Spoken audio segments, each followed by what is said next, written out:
नमस्ते। जरा सोचिए, अगर क्रिकेट का मैदान एक साइंस लैब बन जाए तो क्या होगा। आज हम एक ऐसे ही जबरदस्त एक्सपेरिमेंट को डीकोड करने वाले हैं। ये कोई मामूली सीरीज नहीं है, बल्कि एक हाई स्टेक्स साइंटिफिक क्लैश है। हमारी लेबोरेटरी कोलकाता का ईडन गार्डन्स, और हमारे दो स्पेसिमेंस, एक तरफ है टीम इंडिया और दूसरी तरफ है साउथ अफ्रीका। तो चलिए इस अनोखे एक्सपेरिमेंट की गहराइयों में उतरते हैं। फिजिक्स का वो मशहूर सवाल तो याद ही होगा, है ना? जब एक न रुकने वाली ताकत एक न हिलने वाली चीज से टकराती है तो होता क्या है? इस सवाल का जवाब हमें अब क्रिकेट के मैदान पर लाइव मिलने वाला है। एक तरफ है टीम इंडिया, जो अपने घर में एक ऐसा किला है जिससे कोई भेद नहीं पाया, और दूसरी तरफ है साउथ अफ्रीका, जो 2023 से एक ऐसी आंधी बनी हुई है जिसके सामने कोई टिक नहीं पाया। तो जब ये दोनों टकराएंगे तो होगा क्या? तो चलिए देखते हैं कि हम इस एक्सपेरिमेंट को कैसे स्टेप बाय स्टेप तोड़कर समझेंगे। पहले एक्सपेरिमेंट की शर्त, फिर मैदान का डीएनए, दोनों टीम्स की ताकत, उनकी टक्कर, और आखिर में सबसे बड़ा सवाल, गेम पलटेगा कौन? ओके, तो सबसे पहले एक्सपेरिमेंट का सेटअप समझते हैं। आखिर दांव पर लगा क्या है? ये सीरीज इतनी खास क्यों है? क्योंकि यहां बात सिर्फ जीत या हार से कहीं कहीं आगे की है। असली प्राइज है टेस्ट क्रिकेट का सबसे बड़ा खिताब, वर्ल्ड टेस्ट चैंपियनशिप फाइनल में जगह बनाना। मतलब ये टेस्ट क्रिकेट का वर्ल्ड कप है। दोनों ही टीम्स टॉप 2 में आने की रेस में लगी हुई हैं। अगर इंडिया ये सीरीज 2-0 से जीत जाती है तो उनका फाइनल का टिकट, समझ लीजिए, लगभग पक्का है। लेकिन साउथ अफ्रीका इस रेस में इतनी आसानी से हार नहीं मानेगी। अब आते हैं हमारी लेबोरेटरी पर, यानी ईडन गार्डन्स।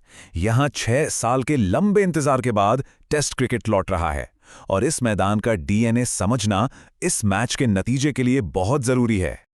देखिए, आमतौर पर पहले 3 दिन तो ये पिच बल्लेबाजों के लिए जन्नत होती है, मतलब रन्स की बारिश। लेकिन यहां एक ट्विस्ट है। जैसे जैसे खेल आगे बढ़ता है, पिच अपना रंग बदलती है, और फिर शुरू होता है स्पिनर्स का असली खेल। अब जरा इन नंबर्स को देखिए। ये ईडन गार्डन्स की पूरी कहानी बयां कर रहे हैं। देखिए, पहली इनिंग्स का एवरेज स्कोर है 324, आराम से। लेकिन गेम जैसे जैसे आगे बढ़ता है, स्कोर कैसे नीचे गिरता है। चौथे इनिंग्स तक आते आते ये सिर्फ 143 रह जाता है। इसका मतलब साफ है, आखिरी दिन यहां बैटिंग करना, भाई, मिशन इम्पॉसिबल से कम नहीं है। तो इस सारे डेटा से हमें क्या पता चलता है?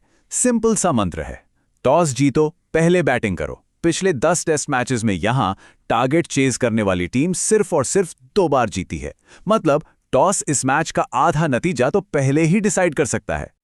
चलिए अब हमारे पहले स्पेसिमेन यानी साउथ अफ्रीका की टीम को माइक्रोस्कोप के नीचे रखते हैं, और हां, इन्हें हल्के में लेने की गलती बिल्कुल मत करना। ये नंबर देखिए, 70%। ये है साउथ अफ्रीका का 2023 से टेस्ट क्रिकेट में जीतने का रेट। अब आप इसकी तुलना इंडिया के 48% से कीजिए। अब समझ आया? ये टीम एक ऐसी विनिंग मशीन बन चुकी है जिसे जीतने की आदत पड़ गई है। और इस एक्सपेरिमेंट में एक बहुत बड़ा वेरिएबल आ गया है, उनके कैप्टन टेम्बा बवूमा की वापसी। इनका रिकॉर्ड देखिए, 10 टेस्ट में कैप्टनसी की, 9 जीते, 1 ड्रॉ और हारे 1 भी नहीं। उनके ना होने पर टीम ने पाकिस्तान से सीरीज ड्रॉ की थी, तो उनका आना टीम को एक अलग ही लेवल की मजबूती देगा। तो मोटा मोटा देखें तो साउथ अफ्रीका की ताकत क्या है? उनकी बॉलिंग, जिसमें रबाडा जैसा वर्ल्ड क्लास फास्ट बॉलर और 3 क्वालिटी स्पिनर्स हैं। उनकी बैटिंग नंबर 11 तक चलती है, मतलब कोई भी रन बना सकता है। और उनके कैप्टन का रिकॉर्ड तो है ही लाजवाब। अब बारी है हमारे दूसरे स्पेसिमेन यानी टीम इंडिया की। उनके पास एक ऐसा सीक्रेट वेपन है जो सब पर भारी पड़ सकता है, और वो है होम एडवांटेज। और अब इंडिया के लिए सबसे बड़ी, सबसे धमाकेदार खबर, वो खिलाड़ी जो अकेले ही मैच का पासा पलट देता है, ऋषभ पंत वापस आ गया है। और सिर्फ वापस नहीं आया, जबरदस्त फॉर्म में आया है। सोचिए, साउथ अफ्रीकन स्पिनर्स के लिए तो ये एक बुरा सपना है। अगर इंडिया की ताकत देखें तो 2010 से साउथ अफ्रीका उन्हें उनके घर में हरा ही नहीं पाई है। गिल और जायसवाल जैसे यंग गन्स आग लगा रहे हैं। मिडिल ऑर्डर में पंत, जडेजा और जुरेल के साथ बहुत सॉलिड हो गया है। और रविंद्र जडेजा, वो तो इस वक्त बीस्ट मोड में है। ओके, तो अब हमने अपने दोनों स्पेसिमेंट्स को अच्छे से एनालाइज कर लिया है। अब वक्त है ये देखने का कि जब ये दोनों आमने सामने आएंगे तो केमिकल रिएक्शन कैसा होगा। यही है इस सीरीज का सबसे बड़ा सवाल। इंडिया की इन फॉर्म बैटिंग, जो घर पर शेर है, वर्सेस साउथ अफ्रीका का खतरनाक बॉलिंग अटैक। क्या इंडिया के बल्लेबाज इस आग उगलते अटैक का सामना कर पाएंगे? इस सीरीज का फैसला इसी जंग से होना है। अगर हम हेड टू हेड रिकॉर्ड देखें तो कहानी थोड़ी कॉम्प्लिकेटेड है। ओवरऑल साउथ अफ्रीका आगे है, पिछले 5 मैचेस में भी उनका पलड़ा भारी है। लेकिन एक नंबर है जो सब कुछ बदल देता है। जब मैच इंडिया में होता है तो गेम ही पलट जाता है। 19 में से 11 जीत इंडिया के नाम। यही है फोर्ट्रेस इंडिया।